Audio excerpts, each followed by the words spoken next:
But one of the interesting things that we saw with food inflation specifically, one of the major drivers was onions. Now, let's take a look at that particular sentiment on onion prices, where just listening to that was the central bank governor.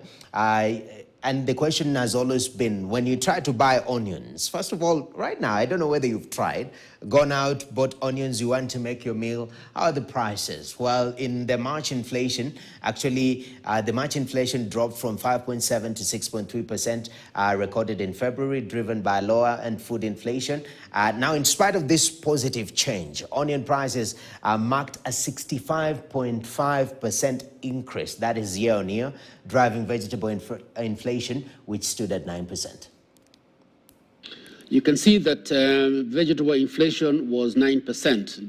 This was a decline from 9.7 the previous month. But all of it, as you can see, is really accounted for by inflation of prices of onions. Onion inflation was contributed to 9.2 percentage points of that 9%. So it actually contributed even more than the overall contribution of vegetable inflation to the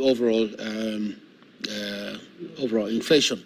In fact, onion prices have risen by 65.5% this year, and this has reflected reduced domestic supply and production, as well as reduced production in Tanzania.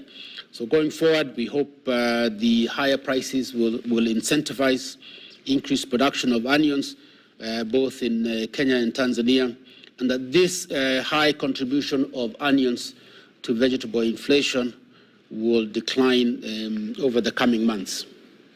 Now, apart from onions, we also saw